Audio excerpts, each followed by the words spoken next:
Good morning. આજે આપણે તમારા ફિઝિક્સ પાર્ટ 1 ની અંદર ચેપ્ટર નંબર 3 સ્ટાર્ટ કરવાના છીએ, જેનું ટાઇટલ છે સુરેખ પથ પર ગતિ. બરાબર, motion in a straight line એટલે સુરેખ પથ પર ગતિ. આ ચેપ્ટર એ જેડબલઈ અને નીટ માટે અગત્યનું ચેપ્ટર ગણી શકાય, કારણ કે ઘણી વખત જી અને નીટની અંદર આમાંથી પ્રશ્નો પૂછાયેલા છે. બરાબર, એટલે આ ચેપ્ટર આપણે જી અને નીટની એક્ઝામ માટે અગત્યનું ગણી અને એ પ્રમાણે આપણે આની તૈયારી કરવાની છે. બરાબર છે. ચેપ્ટર એકદમ સરળ છે, એમાં અઘરું કાંઈ નથી. જે તમે ધોરણ 9 ની અંદર ભણી ગયા છો એની જ કેટલીક બાબતોનો અહીંયા સમાવેશ થાય છે. બરાબર. હવે ચેપ્ટરનું ટાઇટલ છે સુરેખ પથ પર ગતિ. અહીંયા સૌથી પહેલા આપણે ગતિ એટલે શું એનો અભ્યાસ કરવો પડશે અને એના ઉપરથી આપણે સુરેખ પથ પર ગતિ એટલે શું એ સમજીશું. પણ સૌથી પહેલા ગતિ એટલે શું, તો ગતિના લોટ્સ ઓફ ઉદાહરણ આપણી આજુબાજુમાં છે. દાખલા તરીકે રસ્તા ઉપર આપણે ચાલતા હોઈએ, દોડતા હોઈએ, સાયકલ ચલાવતા હોઈએ, તો આ બધા ગતિના ઉદાહરણો છે. વૃક્ષ ઉપરથી પાંદડા નીચે પડતા હોય, બરાબર છે. વાહનો, વિમાનો લોકોને એક સ્થળેથી બીજા સ્થળે લઈ જાય છે. બરાબર. રાત્રે આપણે ઊંઘતા હોઈએ ત્યારે આપણા ફેફસાની અંદર હવા દાખલ થાય છે, બહાર નીકળે છે. ધમની અને શિરાની અંદર લોહીનું પરિભ્રમણ થાય છે. તો આ કેટલાક ઉદાહરણ છે એ ગતિના છે. આ ઉપરાંત આપણી આકાશગંગાની વાત કરીએ, ગેલેક્સીની વાત કરીએ, તો બ્રહ્માંડમાં પૃથ્વી એ સૂર્યની આસપાસ પરિક્રમણ કરે છે. પૃથ્વી પોતે પોતાની ધરી ઉપર ધરી ભ્રમણ કરે છે. બરાબર. ચંદ્ર છે એ પૃથ્વીની આસપાસ પરિક્રમણ કરે છે. સૂર્ય ખુદ એ આપણી આકાશગંગા છે, મિલ્કી વે, બરાબર છે, એની અંદર પોતે ગતિ કરે છે. તો ગતિના આજુબાજુ ઘણા બધા ઉદાહરણો છે. બરાબર છે. એમાંથી કેટલાક ઉદાહરણોની આપણે વાત કરી. સૌથી પહેલા ગતિ વિશે એક મોસ્ટ ઇમ્પોર્ટન્ટ વર્ડ છે અને એ છે ગતિ એ સાપેક્ષ ખ્યાલ છે. શું છે? ગતિ એ સાપેક્ષ ખ્યાલ છે. આ જે વર્ડ છે એ ગતિ માટે ખૂબ જ અગત્યનો છે. બરાબર. ગતિ એ કેવો ખ્યાલ છે? સાપેક્ષ ખ્યાલ છે. આપણે ઉદાહરણ જોઈએ એટલે ખબર પડશે કે ખરેખર સાપેક્ષ ખ્યાલ કેમ કીધો ગતિને. તો સૌથી પહેલો આપણે પ્રસ્તાવનાની અંદર પ્રશ્ન જોઈએ કે કોઈ પદાર્થ ગતિમાં છે કે સ્થિર તેમ ક્યારે કહેવાય. કોઈ પદાર્થ ગતિમાં છે કે સ્થિર તેમ ક્યારે કહેવાય. તો એના માટે મેં લખ્યું છે કે જ્યારે કોઈ એક વસ્તુ બીજી વસ્તુની સાપેક્ષમાં, જ્યારે કોઈ એક વસ્તુ બીજી વસ્તુની સાપેક્ષમાં સમયની સાથે પોતાનું સ્થાન બદલે તો તે વસ્તુ બીજી વસ્તુની સાપેક્ષમાં ગતિમાં છે તેમ કહેવાય, નહીંતર તે પદાર્થ સ્થિર છે તેમ કહેવાય. ખાસ શબ્દ પકડજો કે જ્યારે કોઈ એક વસ્તુ બીજી વસ્તુની સાપેક્ષમાં શું કરે? સમયની સાથે પોતાનું સ્થાન બદલે, બરાબર, તો તે વસ્તુ બીજી વસ્તુની સાપેક્ષમાં ગતિમાં છે તેમ કહેવાય. દાખલા તરીકે અચળ વેગથી કોઈ ગતિ કરતી એક બસની અંદર તમે બેઠા છો. જે બસમાં તમે બેઠા છો એ શું કરે છે? અચળ વેગથી ગતિ કરે છે રસ્તા ઉપર. અને તમારી બાજુમાં પુસ્તક પડેલું છે, તો તમારી સાપેક્ષે પુસ્તક છે સ્થિર છે એમ કહેવાય. ખ્યાલ આવે છે હું શું કહેવા માંગુ છું? અચળ વેગથી ગતિ કરતી કોઈ એક બસમાં તમે બેઠા છો, તમારી બાજુમાં એક પુસ્તક પડ્યું છે, તો તમારી સાપેક્ષમાં પુસ્તક છે એ કેવું કહેવાય? સ્થિર કહેવાય.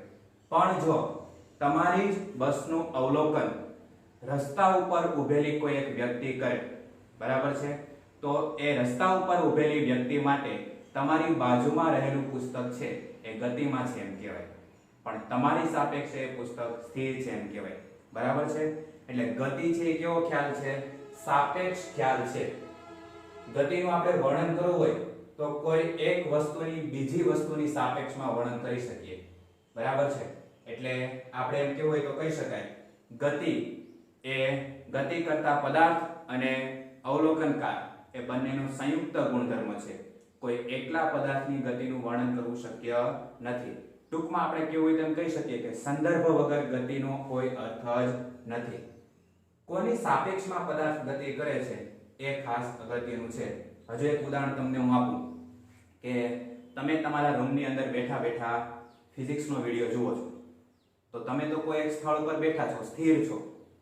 હું તમને ભણાવું છું, ઘડિયાળ ચાલુ છે, ઘડિયાળની સાથે સાથે મારું સ્થાન છે સતત બદલા કરે છે, તો તમારી સાપેક્ષમાં હું ગતિમાં છું એમ કહેવાય. કેમ? તો કે હું સતત સમયની સાથે સાથે મારું સ્થાન શું કરું છું? બદલું છું. બરાબર છે? અને તમે કેમ છો?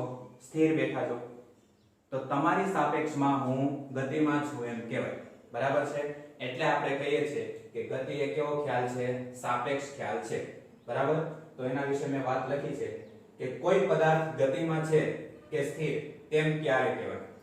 તો જ્યારે કોઈ એક વસ્તુ બીજી વસ્તુની સાપેક્ષમાં સમય સાથે પોતાનું સ્થાન બદલે તો તે વસ્તુ બીજી વસ્તુની સાપેક્ષમાં ગતિમાં છે તેમ કહેવાય. અને સમયની સાથે સ્થાન ન બદલતી હોય અને સ્થિર હોય તો એ પદાર્થ કેવો છે એમ કહેવાય? સ્થિર છે તેમ કહેવાય. ટૂંકમાં કોઈ પદાર્થ ગતિમાં છે કે નહીં એ જાણવું હોય તો શું કરવું પડે? એ પદાર્થ છે કોઈ બીજા પદાર્થની સાપેક્ષમાં સમયની સાથે પોતાનું સ્થાન બદલતો હોવો જોઈએ. બરાબર છે? તો જ એ પદાર્થ ગતિમાં છે એમ કહેવાય, નહીતર સ્થિર છે એમ કહેવાય. બરાબર? એટલા માટે આપણે કહીએ છીએ કે ગતિ એ સાપેક્ષ ખ્યાલ છે. સાપેક્ષ ખ્યાલ વગર ગતિનો કોઈ જ અર્થ નથી. બરાબર? દાખલા તરીકે અચળ વેગથી ગતિ કરતી બસમાં તમે બેઠેલા છો, તમારી બાજુમાં એક પુસ્તક પડેલું છે, તો તમારી સાપેક્ષમાં પુસ્તક સ્થિર છે તેમ કહેવાય. મેં તમને કીધું ને હમણાં કે અચળ વેગથી ગતિ કરતી બસમાં તમે બેઠા છો અને તમારી બાજુમાં એક પુસ્તક પડેલું છે, તો પુસ્તક અને તમે બંને બસમાં છો, તો તમારી સાપેક્ષમાં મારે પુસ્તકનું વર્ણન કરવું હોય તો પુસ્તક તમારી સાપેક્ષમાં સ્થિર છે એમ કહેવાય. પણ એ જ પુસ્તકનું અવલોકન રસ્તા ઉપર ઊભેલી કોઈ બીજી વ્યક્તિ કરે તો એ બીજી વ્યક્તિની સાપેક્ષમાં પુસ્તક એ ગતિમાં છે એમ કહેવાય. બરાબર? તો એના માટે લખ્યું છે કે રોડ પર ઊભેલા એક અવલોકનકારની સાપેક્ષમાં પુસ્તક ગતિમાં છે તેમ કહેવાય. આવું કેમ? તો કે રોડ ઉપર ઊભેલી વ્યક્તિ તો કોનું અવલોકન કરશે? પહેલા ગતિ કરતી બસનું. તો બસ જો ગતિ કરતી હોય તો એની અંદર રહેલી બધી વસ્તુઓ અને માણસો પણ શું કરતા હોય? ગતિ જ કરતા હોય. એટલે રસ્તા ઉપર ઊભેલી વ્યક્તિ માટે બસ, બસમાં બેઠેલા માણસો અને બસની અંદર રહેલી વસ્તુઓ તમામ ગતિમાં છે એમ કહેવાય.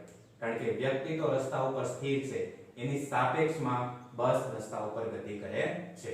ક્લિયર? ઓકે. આમ કોઈ પદાર્થની ગતિ એ પદાર્થ અને અવલોકનકારનો સંયુક્ત ગુણધર્મ છે. કોઈ પણ પદાર્થ છે એની આપણે ગતિનો અભ્યાસ કરવો હોય તો પદાર્થ અને અવલોકનકાર બંનેનો શું છે? સંયુક્ત ગુણધર્મ છે. એકલા પદાર્થથી ગતિનું અવલોકન ન થઈ શકે અને એકલા અવલોકનકારથી ગતિનું અવલોકન ન થઈ શકે. બરાબર? બંનેનો સંયુક્ત ગુણધર્મ થાય ત્યારે જ કોઈ ગતિનું આપણે વર્ણન કરી શકીએ. બરાબર? સંદર્ભના અસ્તિત્વ વિના ગતિનો કોઈ અર્થ નથી. એકની સાપેક્ષમાં બીજી વસ્તુની ગતિનો અભ્યાસ કરવો હોય તો હંમેશા મારે કોઈ સંદર્ભ જોઈએ કે કોની સાપેક્ષમાં પદાર્થ ગતિ કરે છે કે સ્થિર છે. એ સંદર્ભ વિના અસ્તિત્વ કોઈ ગતિનું છે જ નહીં. બરાબર? તો આ વાત થઈ કોઈ પદાર્થ ગતિમાં છે કે સ્થિર તેમ ક્યારે કહેવાય. ક્લિયર? ઓકે. હવે જોઈએ ગતિના પ્રકાર. 11th સાયન્સ ની અંદર આપણે ગતિના 3 પ્રકાર ભણવાના છીએ. એમાં એક પ્રકાર ભણશું રેખીય ગતિ, બીજું ભણશું ચાક ગતિ અને ત્રીજું ભણશું આપણે દોલિત ગતિ. રેખીય ગતિ એના ઉદાહરણો ક્યાં ક્યાં છે? તો કે કોઈ સીધા પાટા ઉપર દોડતી ટ્રેન એને રેખીય ગતિ કહેવાય. હાઈવે ઉપર દોડતા વાહનોની ગતિ એ રેખીય ગતિ કહેવાય. બરાબર છે? ત્યાર પછી ચાક ગતિના ઉદાહરણો ક્યાં ક્યાં? તો ભમરડાની ગતિ એ ચાક ગતિ કહેવાય. પૃથ્વી પોતાની ધરી ઉપર ફરે છે તો એ ચાક ગતિ કહેવાય. પંખાના પાંખિયાની ગતિ એ ચાક ગતિ કહેવાય. બરાબર છે? ત્યાર પછી ત્રીજો પ્રકાર છે દોલિત ગતિ. તો દોલિત ગતિનું ઉદાહરણ તો તમે ઘણા બધાએ જોયેલું છે કે તમારી ઘરે લોલક વાળી ઘડિયાળ હોય તો એ લોલકની જે ગતિ થાય છે એને શું કહેવામાં આવે છે? દોલિત ગતિ. બરાબર છે? કોઈ એક દોરી સાથે તમે પથ્થર બાંધી દો, પથ્થરને એક બાજુ લઈ જઈ અને તમે છોડી દો તો પથ્થર જે ગતિ કરે છે એને શું કહેવામાં આવે છે? દોલિત ગતિ કહેવામાં આવે છે. અને દોલિત ગતિનું બેસ્ટ ઉદાહરણ આપણા ઘરે તો હોય જ હિંચકો. હિંચકાની જે ગતિ છે એને કહેવામાં આવે છે દોલિત ગતિ. તો અહીંયા આપણે 11th સાયન્સ ની અંદર 3 પ્રકારની ગતિ ભણવાના છીએ. એમાં રેખીય ગતિ છે એટલે કે સુરેખ પથ પર ગતિ, એનો અભ્યાસ આપણે આ જ ચેપ્ટર ની અંદર કરવાના છે. ત્યાર પછી ચાક ગતિ છે, તો ચાક ગતિનો અભ્યાસ આપણે આ પાર્ટ ની અંદર 7મા ચેપ્ટરમાં કરીશું અને દોલિત ગતિનો અભ્યાસ આપણે પાર્ટ નંબર 2 14મા ચેપ્ટર ની અંદર કરીશું. બરાબર, ત્રણેય પ્રકારની ગતિઓ આપણે ભણવાના છીએ. તો ગતિના 3 પ્રકાર છે, એના વિશે ખ્યાલ આવી ગયો. બરાબર છે. આ પ્રકરણમાં આપણે સુરેખ પથ પર ગતિ કરતા પદાર્થો, જેને શું કહેવામાં આવે છે રેખીય ગતિ, એનો જ અભ્યાસ કરવાનો છે. અત્યાર પૂરતું આપણે ચાક ગતિ અને દોલિત ગતિની ચિંતા કરવાની નથી. એ ચિંતા કરીશું આપણે, પણ ક્યારે? જ્યારે ચેપ્ટર નંબર 7 અને 14 ભણીશું ત્યારે. અત્યારે તો માત્ર આપણે ચર્ચા કરવાની છે, તો એ છે રેખીય ગતિ, સુરેખ પથ ઉપર ગતિ કરતા પદાર્થ. ક્લિયર છે આ વસ્તુ? ઓકે. હવે નેક્સ્ટ પોઈન્ટ આપણો આવે છે કણની સંકલ્પના. આ પોઈન્ટ સમજવો ખૂબ જ અગત્યનો છે કે કણની સંકલ્પના એટલે શું. તો પહેલો જ પોઈન્ટ મેં લખેલો છે કે ગતિના અભ્યાસ માટે આપણે ગતિમાન પદાર્થને કણ તરીકે ધારીશું. કોઈ પણ પદાર્થની ગતિનો આપણે અભ્યાસ કરવો હોય તો એ પદાર્થ જે ગતિ કરે છે એ પદાર્થને આપણે શેના તરીકે ધારવાનો છે? કણ તરીકે. રસ્તા ઉપર કોઈ વ્હીકલ છે એ ગતિ કરી રહ્યું હોય, બરાબર, તો એ તમારે વ્હીકલની ગતિનો અભ્યાસ કરવો હોય તો વ્હીકલના કણ તરીકે ધારવું પડશે. હું છે એ ગતિ કરી રહ્યો હોય તો મારી ગતિનો તમારે અભ્યાસ કરવો હોય તો મને પણ કણ તરીકે ધારવો પડે. તમે કહેશો સાહેબ તમે તો આવડા મોટા છો, તમને કણ તરીકે કઈ રીતે ધારી શકાય? તો એના માટે આપણે 2 પોઈન્ટ જોવાના છે, ખાસ અગત્યના છે કે આપણે કણની સંકલ્પના કઈ રીતે વિચારી શકીએ. બરાબર, મેં તમને હમણાં કીધું ને કે રસ્તા ઉપર દોડતા બાઇકની ગતિનો તમારે અભ્યાસ કરવો હોય તો બાઇકને કણ તરીકે વિચારવાનો છે. હું છે એ ગતિ કરતો હોય, મારી ગતિનો તમારે અભ્યાસ કરવો હોય તો મને પણ શેના તરીકે વિચારવાનો છે? કણ તરીકે. કારણ કે કણની સંકલ્પના એની અંદર પહેલો પોઈન્ટ આવ્યો છે કે ગતિના અભ્યાસ માટે ગતિમાન પદાર્થને આપણે કેવા તરીકે ધારવાનો છે? કણ તરીકે. અને કણ કઈ બીજી કોઈ એવી અઘરી વસ્તુ નથી. કણ વિશે 2 પોઈન્ટ મેં લખેલા છે. જો કે કણ એટલે દળ ધરાવતો બિંદુવત પદાર્થ. કણ એટલે શું? દળ ધરાવતો બિંદુવત પદાર્થ, એકદમ સૂક્ષ્મ પદાર્થ. અને બીજું કણ માટે ખાસ યાદ રાખવાનું કે કણ છે એ માત્ર રેખીય ગતિ જ કરે. કણ કેવી ગતિ કરે? માત્ર રેખીય ગતિ કરે. હવે સાહેબ તમને કણ તરીકે કઈ રીતે વિચારવાના એના વિશે કંઈક કહો. તો એના માટે આપણે 2 પોઈન્ટ લખેલા છે કે નીચેના સંજોગોમાં ગતિમાન પદાર્થને કણ તરીકે લઈ શકાય. કેવા કેવા સંજોગોમાં આપણે ગતિમાન પદાર્થને કણ તરીકે લઈ શકીએ? તો જુઓ, માત્ર સુરેખ ગતિ કરતા કોઈ પણ ઘન પદાર્થના બધા જ કણો સરખા સમયમાં સરખું અંતર કાપે છે. માટે પદાર્થની ગતિની ચર્ચા તેના કોઈ એક પ્રતિનિધિ કણની ગતિ પરથી કરી શકાય. હવે આ વાક્ય શું કહેવા માંગે છે કે ધારો કે કોઈ પદાર્થ સુરેખ પથ પર ગતિ કરે છે અને એ પદાર્થ છે એનો પ્રકાર છે ઘન. બરાબર, હવે ઘન પદાર્થ જ્યારે સુરેખ પથ ઉપર ગતિ કરી રહ્યો હોય ત્યારે આપણે એ પદાર્થની ગતિનો અભ્યાસ કરવો હોય તો એના માટે પહેલામાં પહેલી વસ્તુ કે જે ઘન પદાર્થ છે એ તો અસંખ્ય કણોમાંથી બનેલો હોય. તો ઘન પદાર્થની સાથે સાથે એ જે કણોમાંથી બનેલો છે એ દરેક કણો પણ સરખા સમયમાં સરખું અંતર કાપશે. તો એ ઘન પદાર્થના કોઈ એક કણને આપણે પ્રતિનિધિ કણ તરીકે સ્વીકારી અને એ એક કણની ગતિનો અભ્યાસ કરશું તો એના ઉપરથી આપણને આખા ઘન પદાર્થની ગતિનો અભ્યાસ મળી જશે. દાખલા તરીકે આ માર્કર પેન છે, એને હું ઉપરથી નીચે ફેંકું તો આ માર્કર પેન છે એ કેવી ગતિ કરશે? સુરેખ ગતિ કરશે, ઉપરથી નીચે ફેંકીએ એટલે. બરાબર છે. તો આ માર્કર છે એ તો અસંખ્ય કણોમાંથી બનેલી છે. તો માર્કરની સાથે સાથે આ જે કણોમાંથી બનેલી છે એ કણો પણ દરેક કણ છે એ સરખા સમયમાં સરખું અંતર કાપશે. તો મારે આ આખી માર્કર પેન છે એની ગતિનો અભ્યાસ કરવો હોય તો હું શું કરીશ કે આ માર્કર પેન જે કણોમાંથી બનેલી છે, બરાબર, એના કોઈ એક કણની ગતિનો હું અભ્યાસ કરી લઈશ તો મને આખા માર્કર પેનની ગતિનો અભ્યાસ મળી જશે. એટલા માટે આ માર્કર પેન જ્યારે ગતિ કરતી હોય ત્યારે એને આપણે કણ તરીકે વિચારી શકીએ. બરાબર, એટલે અહીંયા આપણે લખેલું છે કે કણની સંકલ્પના કે ગતિના અભ્યાસ માટે આપણે ગતિમાન પદાર્થને કણ તરીકે ધારીશું. કણ એટલે દળ ધરાવતો બિંદુવત પદાર્થ. કણ ફક્ત રેખીય ગતિ જ કરે છે, બરાબર. નીચેના સંજોગોમાં પદાર્થ ગતિમાન પદાર્થને આપણે કણ તરીકે લઈ શકીએ. એમાં પહેલું છે કે માત્ર સુરેખ ગતિ કરતા કોઈ પણ ઘન પદાર્થના, પદાર્થ કેવો હોવો જોઈએ? ઘન. એટલે આપણે આ માર્કર છે ઘન પદાર્થ છે. બધા જ કણો સરખા સમયમાં સરખું અંતર કાપે છે. માટે પદાર્થની ગતિની ચર્ચા તેના કોઈ એક પ્રતિનિધિ કણની ગતિ પરથી કરવામાં આવે છે. કોઈ પણ ઘન પદાર્થ તો અસંખ્ય કણોમાંથી બનેલો હોય છે. તો એ ઘન પદાર્થની ગતિનો અભ્યાસ કરવો હોય તો એ જે કણોમાંથી બનેલું છે એનું કોઈ એક પ્રતિનિધિ કણ એની ગતિનો અભ્યાસ કરી લો તો તમને આખા પદાર્થની ગતિનો અભ્યાસ ખબર પડી જાય. બીજો એક પોઈન્ટ છે કે જ્યારે બે પદાર્થો વચ્ચેના અંતરની સરખામણીમાં કોઈ પણ ગતિ કરતા બે પદાર્થો વચ્ચેના અંતરની સરખામણીમાં એ ગતિ કરતા પદાર્થનું પરિમાણ એ અવગણી શકાય એટલું નાનું હોય તો તેવા સંજોગોમાં ગતિ કરતા પદાર્થને આપણે કણ તરીકે વિચારી શકીએ. બરાબર. વાક્ય છે ખૂબ ઇમ્પોર્ટન્ટ છે કે કોઈ બે પદાર્થો છે ગતિ કરી રહ્યા છે, તેમની વચ્ચેનું અંતર જે છે એ પદાર્થોના પરિમાણ કરતા, બરાબર છે, તેમની વચ્ચેનું અંતર એ પદાર્થોના પરિમાણ કરતા ખૂબ મોટું છે. એટલે આપણે શું કરી શકીએ કે ગતિ કરતા પદાર્થનું પરિમાણ એ એમની વચ્ચેના અંતરની સરખામણીમાં અવગણી શકાય એવું નાનું હોય તો એ ગતિ કરતા પદાર્થને આપણે કણ તરીકે વિચારી શકીએ.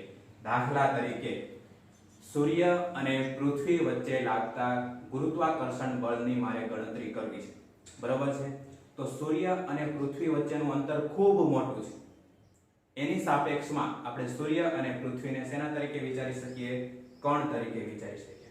હવે તમે કલ્પના કરો કે સૂર્ય અને પૃથ્વી વચ્ચે લાગતા ગુરુત્વાકર્ષણ બળની આપણે ગણતરી કરવા માટે જો સૂર્ય અને પૃથ્વીને કણ તરીકે વિચારતા હોય તો મારી ગતિનો અભ્યાસ કરવા માટે તમે મને કણ તરીકે શું કામ ન વિચારી શકો? ખ્યાલ આવે ને? સૂર્ય તો ખૂબ મોટો છે, પૃથ્વી મોટી છે, પણ તેમની વચ્ચેનું અંતર છે એ સૂર્ય અને પૃથ્વીના પરિમાણની સરખામણીમાં ખૂબ મોટું છે, બરાબર છે.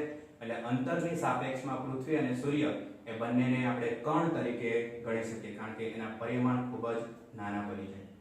તો એવી જ રીતે તમારે રસ્તા ઉપર ગતિ કરતી બાઇકનો અભ્યાસ કરવો હોય, બરાબર, તો એ બાઇકને તમારે કણ તરીકે વિચારવી પડે. મારી ગતિનો અભ્યાસ કરવો હોય તો મને પણ તમારે કણ તરીકે વિચારવો પડે. ટૂંકમાં કોઈ પણ ગતિમાન પદાર્થ પણ એ કેવો હોવો જોઈએ? ઘન. એની ગતિનો અભ્યાસ કરવા માટે એ પદાર્થને આપણે કણ તરીકે વિચારવાનો છે, બરાબર. તો બીજું મેં શું લખેલું છે કે જ્યારે બે પદાર્થો વચ્ચેના અંતરની સરખામણીમાં પદાર્થના પરિમાણ કેવા હોવા જોઈએ? અવગણી શકાય તેવા પદાર્થોને કણ તરીકે વિચારી શકાય. બે પદાર્થો વચ્ચેના અંતરની સરખામણીમાં પદાર્થોના પરિમાણ એ કેવા હોવા જોઈએ? અવગણી શકાય તેવા સૂક્ષ્મ હોય, નાના હોય, બરાબર છે. તો એને આપણે કણ તરીકે વિચારી શકાય. દાખલા તરીકે સૂર્ય અને પૃથ્વી વચ્ચે લાગતા ગુરુત્વાકર્ષણ બળની ગણતરી માટે આપણે બંનેને કણ તરીકે લઈ શકીએ કારણ કે સૂર્ય અને પૃથ્વી વચ્ચેનું અંતર ખૂબ મોટું છે. એની સાપેક્ષમાં આપણે પૃથ્વી અને સૂર્યના પરિમાણને અવગણી શકીએ છીએ અને એને આપણે કણ તરીકે વિચારી શકીએ, બરાબર. તો આ વાત થઈ કણની સંકલ્પના. ટૂંકમાં આપણે અહીંયા યાદ એ રાખવાનું છે કે કોઈ પણ ઘન પદાર્થની ગતિનો અભ્યાસ કરવો હોય સુરેખ પથ ઉપર તો એ કણને આપણે એ પદાર્થને આપણે કણ તરીકે વિચારવાનો છે. ક્લિયર? ઓકે. ત્યાર પછી છે યંત્રશાસ્ત્ર એટલે કે મિકેનિક્સ. મિકેનિક્સ કોને કહેવાય? બરાબર છે. તો એની આપણે વ્યાખ્યા લખી છે કે પદાર્થની ગતિ અંગેનો અભ્યાસ કરતી ભૌતિક વિજ્ઞાનની શાખાને યંત્રશાસ્ત્ર અથવા તો શું કહેવામાં આવે છે? મિકેનિક્સ કહે છે. શું વ્યાખ્યા લખી છે આપણે યંત્રશાસ્ત્રની? પદાર્થની ગતિનો અભ્યાસ કરતી ભૌતિક વિજ્ઞાનની શાખાને શું કહેવામાં આવે છે? યંત્રશાસ્ત્ર અથવા તો મિકેનિક્સ કહે છે. અથવા તો આપણે બીજી વ્યાખ્યા પણ લખી શકીએ કે કાઇનેમેટિક્સ અને ડાયનેમિક્સને સંયુક્ત રીતે શું કહેવામાં આવે છે? મિકેનિક્સ કહેવાય છે. કાઇનેમેટિક્સ અને ડાયનેમિક્સ એ બંનેને સંયુક્ત રીતે આપણે મિકેનિક્સ કહીએ છીએ અથવા પદાર્થની ગતિનો અભ્યાસ કરતી ભૌતિક વિજ્ઞાનની શાખાને આપણે મિકેનિક્સ એટલે કે યંત્રશાસ્ત્ર તરીકે ઓળખીએ છીએ. બરાબર છે. એની અંદર કાઇનેમેટિક્સ એટલે શું અને ડાયનેમેટિક્સ એટલે શું એ બંને આપણે સમજવાનું છે. હવે કાઇનેમેટિક્સ એટલે એને ગુજરાતીમાં કહેવામાં આવે છે શુદ્ધ ગતિ વિજ્ઞાન. શું કહેવામાં આવે છે? કાઇનેમેટિક્સ ને શુદ્ધ ગતિ વિજ્ઞાન. બરાબર.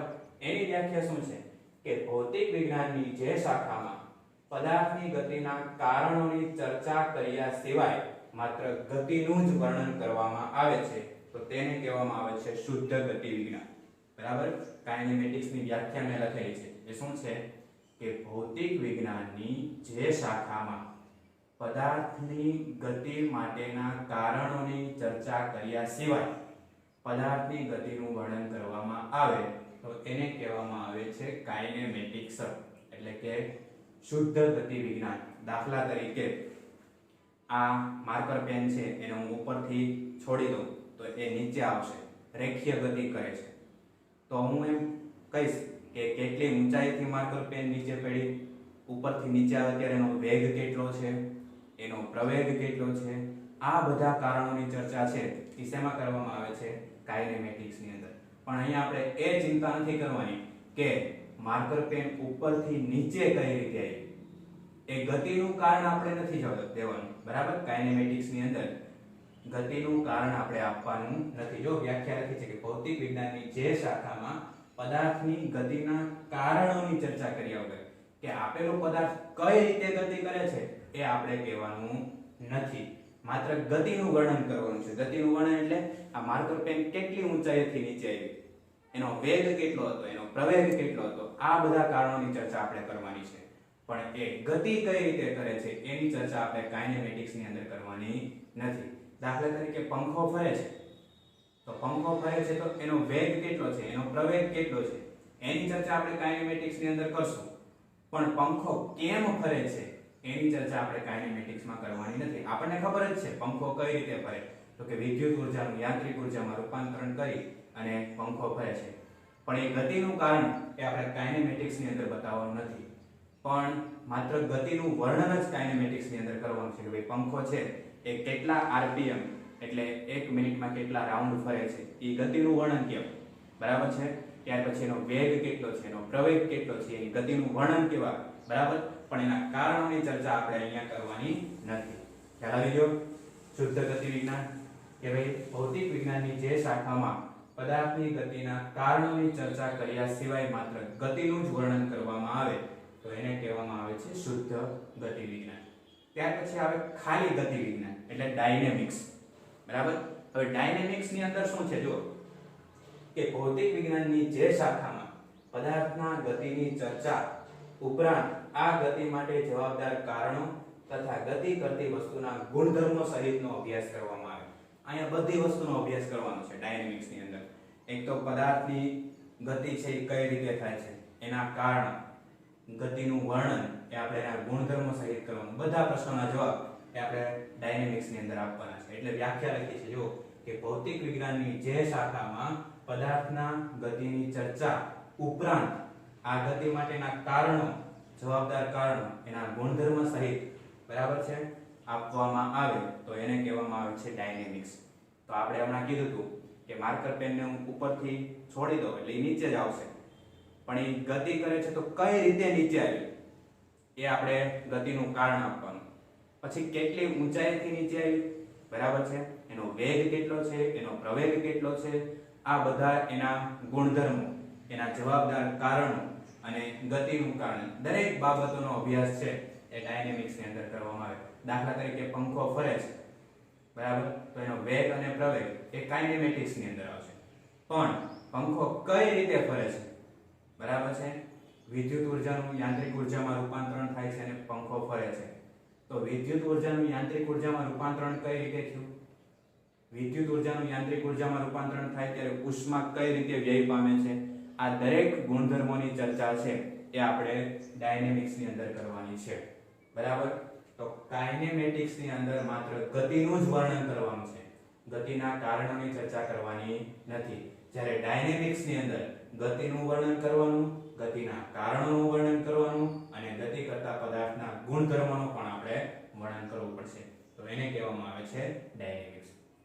તો ફિઝિક્સ એ આપણો પાર્ટ નંબર 1 છે. એમાં 1 થી લઈને 7 ચેપ્ટર એ તમારા યંત્રશાસ્ત્રને લગતા જ છે, મિકેનિક્સના જ છે, બરાબર.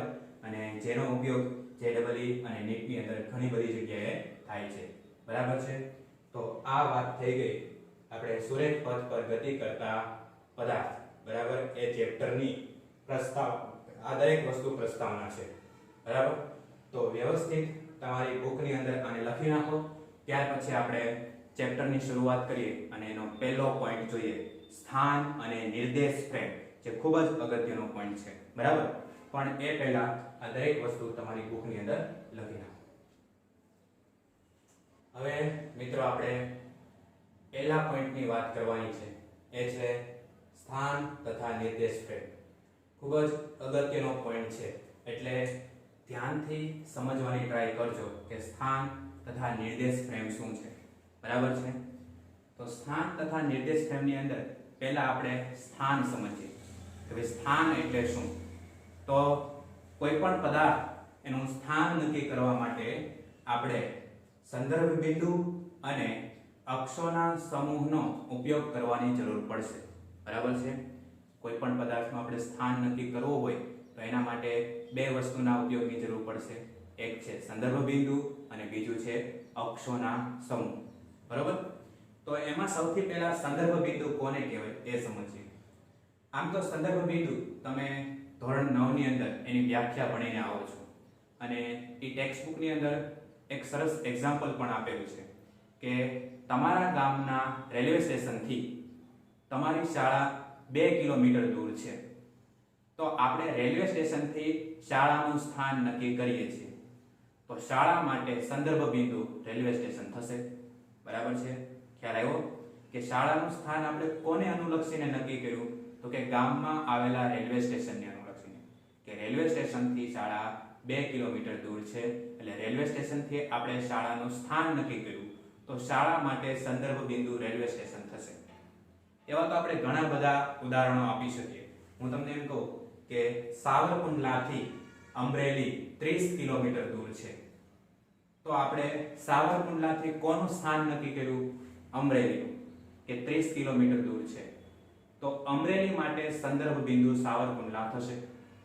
એવી જ રીતે આપણે એમ કહીએ કે તમારા ઘરથી સ્કૂલ સુધીનું અંતર 1 કિલોમીટર છે, અથવા તો આપણે એમ કહીએ કે તમારા ઘરથી સ્કૂલ 1 કિલોમીટર દૂર આવેલી છે, તો તમે તમારા ઘરથી કોનું સ્થાન નક્કી કર્યું, સ્કૂલનું, તો સ્કૂલ માટે સંદર્ભ બિંદુ તમારું ઘર થશે, બરાબર. એટલે કોઈ પણ પદાર્થનું સ્થાન નક્કી કરવું હોય તો આપણે એક તો સંદર્ભ બિંદુની જરૂર પડે કે ક્યાંથી એ પદાર્થનું સ્થાન નક્કી કરવાનું છે, બરાબર. અને બીજી જરૂર પડશે અક્ષોના સમૂહની. તમે ધોરણ 9 અને 10 ની અંદર ગ્રાફ દોરતા શીખી ગયા, એની અંદર તમે કાર્ટેશિયન યામ પદ્ધતિ યુઝ કરો છો, તો એમાં આપણે 3 અક્ષો x, y અને z એ પરસ્પર લંબ રૂપે દર્શાવીએ છીએ, બરોબર. તો એને કહેવામાં આવે છે અક્ષોનો સમૂહ. અને એ કઈ રીતે બતાવવામાં આવે છે, આ એક x અક્ષ છે, આ y અક્ષ છે, આ z અક્ષ છે, બરોબર છે.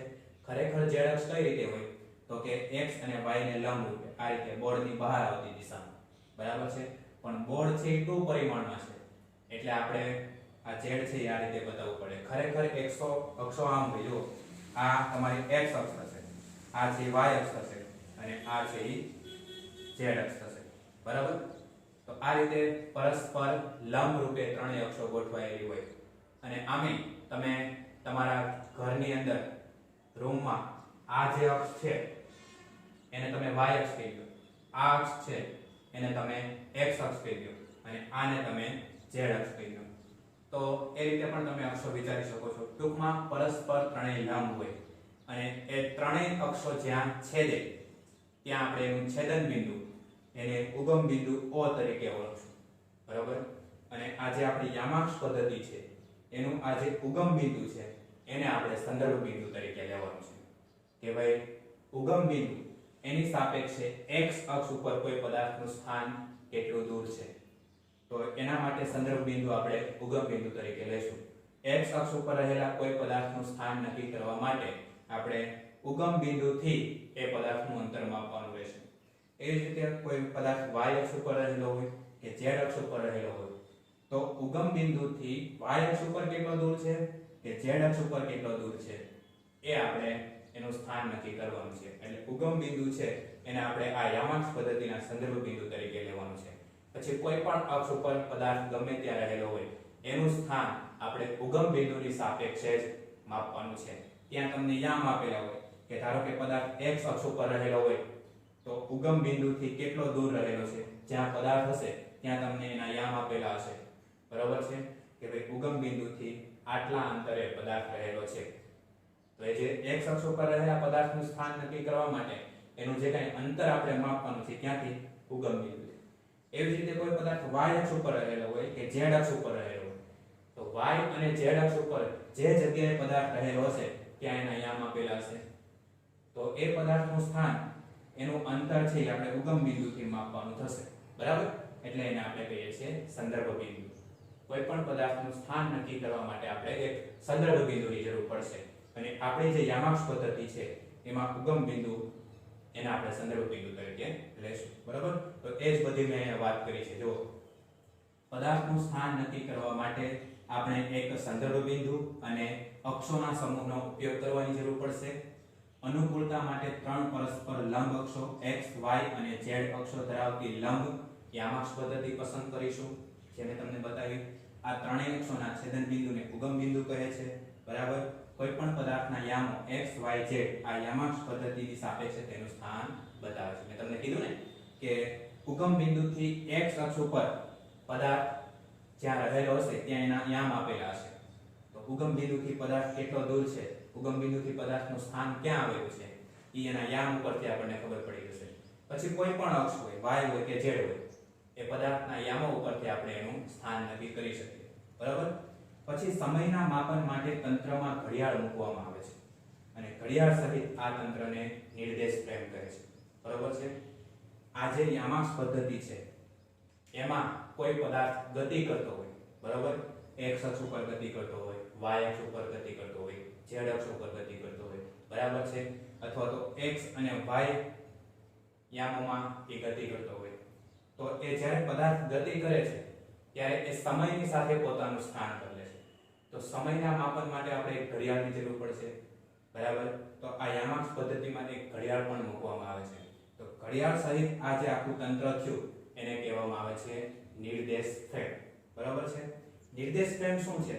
તો કે ગતિનો ખ્યાલ જે સ્થાનેથી કે જે પરિસ્થિતિમાંથી કરવામાં આવે છે તેને નિર્દેશ ફ્રેમ કહેવામાં આવે છે. ગતિનો ખ્યાલ જે સ્થાનેથી કે જે પરિસ્થિતિમાં આપવામાં આવે છે એને શું કહેવામાં આવે છે? નિર્દેશ ફ્રેમ.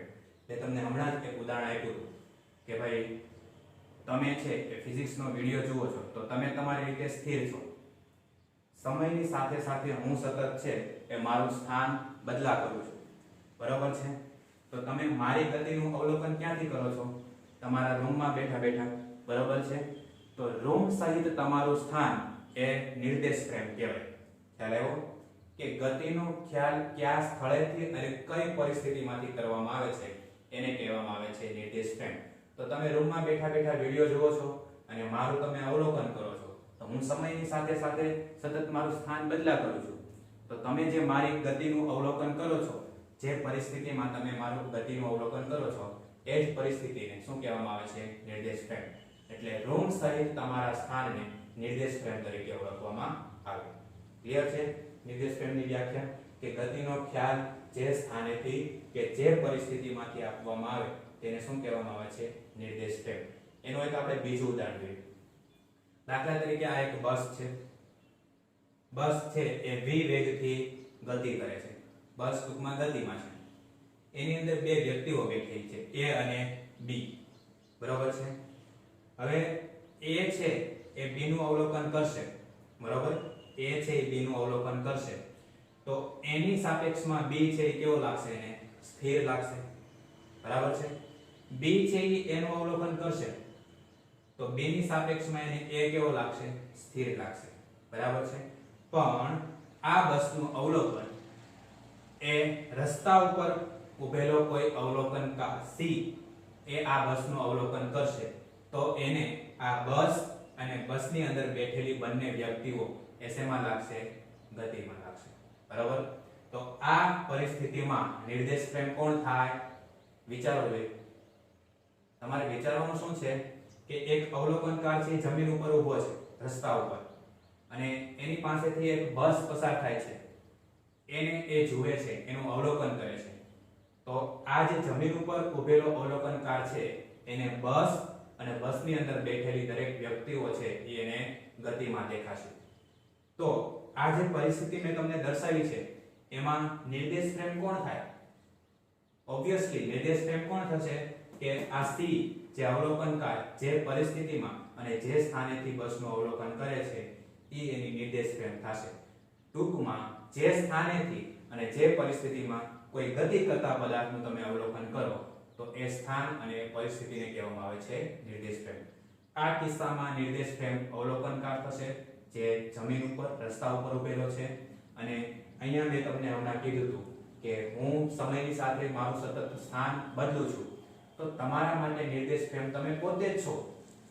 તમારું જે સ્થાન જે પરિસ્થિતિમાં તમે મારી ગતિનું અવલોકન કરો છો એ તમે પોતે જ નિર્દેશ ફ્રેમ તરીકે ઓળખાશો, બરાબર છે. એટલે આ વાત થઈ નિર્દેશ ફ્રેમની અને સ્થાન. ત્યાર પછી એક અગત્યની બાબત એ છે કે કોઈ પણ પદાર્થના એક કે તેથી વધુ યામો સમયની સાથે બદલાતા હોય તો આપણે કહી શકીએ કે પદાર્થ ગતિમાં છે. અન્યથા પદાર્થ આ નિર્દેશ ફ્રેમની સાપેક્ષે સ્થિર છે, બરાબર છે. કોઈ પણ પદાર્થના બરાબર એક કે તેથી વધારે યામ, એક એટલે ઓછામાં ઓછો એક યામ તો બદલાવો જ જોઈએ, બરાબર છે. તો જ એ પદાર્થ ગતિમાં છે એમ કહેવાય, નહીંતર એ પદાર્થ કેવો છે? સ્થિર છે. દાખલા તરીકે અહીંયા આપણે એક ઘડિયાળ મૂકીએ છીએ ને સમયના માપન માટે, બરાબર. તો સમયની સાથે સાથે આ જે યામાંશ પદ્ધતિ છે એમાં પદાર્થ x અક્ષની સાપેક્ષે પોતાનું સ્થાન બદલતો હોય તો એ પદાર્થ ગતિમાં છે એમ કહેવાય. એના એક કરતા વધારે યામો બદલાતા હોય, x અને y બંને યામો બદલાતા હોય સમયની સાથે, તો પણ પદાર્થ છે એ ગતિમાં કહેવાય. અને x, y અને z ત્રણેય યામો સમયની સાથે છે એ બદલતો હોય તો પણ એ પદાર્થ ગતિમાં કહેવાય. પણ એકેય યામ છે એ સમયની સાથે બદલાતા ન હોય અને સમય છે એ સતત ચાલુ હોય તો એ પદાર્થ કેમાં કહેવાય? સ્થિર છે એમ કહેવાય. એટલે અહીંયા આપણે લખ્યું છે કે કોઈ પણ પદાર્થના એક કે તેથી વધુ યામો સમયની સાથે બદલાતા હોય તો આપણે કહી શકીએ કે પદાર્થ ગતિમાં છે. ઓછામાં ઓછો એક યામ તો સમયની સાથે બદલાતો જ હોવો જોઈએ, બરાબર છે. અને એકેય યામ બદલાતો ન હોય અને સમય છે એ સતત ચાલતો હોય તો પદાર્થ સ્થિર છે એમ કહેવાય, બરાબર છે. એના માટેના 3 એક્ઝામ્પલ મેં તમને અહીં આપેલા છે કે સમયની સાથે ફક્ત x યામ બદલાતો હોય એટલે આ, બરાબર. તો જે પદાર્થની ગતિ છે એ એક પરિમાણમાં ગતિ કહેવાય. સમયની સાથે પદાર્થનો ફક્ત x યામ બદલાતો, y અને z છે એ અચળ રહે, એ બદલાતા ન હોય, ફક્ત x બદલાતો હોય તો પદાર્થ જે ગતિ કરે છે એ કઈ પરિમાણમાં ગતિ કરે છે એમ કહેવાય? વન ડાયમેન્શનમાં, એક પરિમાણમાં ગતિ કરે છે એમ કહેવાય. અને એનું ઉદાહરણ છે ટ્રેનની ગતિ અને રસ્તા પર વાહનની ગતિ. ટ્રેન છે સીધા પાટા ઉપર ગતિ કરતી હોય તેનો y યામ અને z યામ તો અચળ જ છે, માત્ર x યામ બદલાય સમયની સાથે. તો એ ટ્રેનની જે ગતિ છે એ કેવી કહેવાય? એક પરિમાણમાં ગતિ છે એમ કહેવાય. એવી રીતે કોઈ સીધા રસ્તા ઉપર વાહનો ગતિ કરતા હોય તો એનો y અને z યામ તો અચળ જ હોય, એ માત્ર x યામ ઉપર ગતિ કરે છે એટલે એ વન ડાયમેન્શનલ મોશન કહેવાય, બરાબર. ત્યાર પછી બીજું છે કે સમયની સાથે x અને y યામ બદલાતા હોય. હવે શું થાય છે? x પણ બદલાય છે અને y પણ બદલાય છે, પણ z છે એ કેવો રહે છે? અચળ રહે છે. સમયની સાથે x યામ અને y યામ બંને બદલાય છે પણ z યામ કેવો રહે છે? અચળ રહે છે. તો એ જે પદાર્થની ગતિ થાય છે એને કહેવામાં આવે છે બે પરિમાણમાં ગતિ, 2 ડાયમેન્શનલ મોશન, બરાબર છે. અને એની ગતિનું ઉદાહરણ છે કીડી. કીડી છે એ ગતિ કરતી હોય તો એ કઈ સીધા રસ્તા ઉપર ગતિ ન કરે, એ આડાને ગમે ત્યાં ગતિ કરતી હોય, પણ એ જમીન ઉપર જ ગતિ કરી શકે, બરાબર છે. તો કીડીની ગતિમાં એનો x યામ બદલાતો હોય અને y યામ બદલાતો હોય, બરાબર છે. તો કીડી જે ગતિ કરે છે એ 2 પરિમાણમાં ગતિ કરે છે એમ કહેવાય, 2 ડાયમેન્શનલ મોશન, કારણ કે એના x અને y બંને યામ બદલાય છે. અને ત્રીજું છે સમયની સાથે x, y અને z ત્રણેય યામો બદલાતા હોય તો પદાર્થની ગતિ 3D કહેવાય. ત્રણ ડાયમેન્શનમાં એ ગતિ કરે છે એમ કહેવાય. બરાબર. સમયની સાથે સાથે x યામ પણ બદલાય, y યામ પણ બદલાય અને z યામ પણ બદલાય. તો આ ત્રણેય યામો છે એ સમયની સાથે બદલાતા હોય તો એ પદાર્થની ગતિ એ 3 ડાયમેન્શનલ મોશન કહેવાય, ત્રણ પરિમાણમાં ગતિ કહેવાય. અને એનું ઉદાહરણ છે હવામાં ઉડતી માખી. માખી છે એ હવામાં કોઈ પણ ડાયમેન્શનમાં ઉડતી હોય, 1 ડાયમેન્શનલ, 2 ડાયમેન્શનલ, 3 ડાયમેન્શનલ. બરાબર. ત્રણેય યામો એના બદલાતા હોય, x, y અને z. બરાબર છે. કોઈ પણ અચળ રહેતું ન હોય તો એને કહેવામાં આવે છે 3 ડાયમેન્શનમાં ગતિ. બરાબર. તો આ એક અગત્યનો પોઈન્ટ છે, સ્થાન તથા નિર્દેશ ફ્રેમ. વ્યવસ્થિત દરેક બાબતો છે એ તમારી બુકની અંદર નોંધી લો. બરાબર છે. નેક્સ્ટ ટાઈમ આપણે એક નવા પોઈન્ટની ચર્ચા કરીશું. એ છે પથ લંબાઈ અને સ્થાનાંતર, જે તમે ધોરણ 9 ની અંદર ઓલરેડી ભણીને આવો છો. બરાબર છે. એ પહેલા આ દરેક બાબતો તમે નોટ ડાઉન કરી લો. ત્યાં સુધી જય હિન્દ, જય ભારત.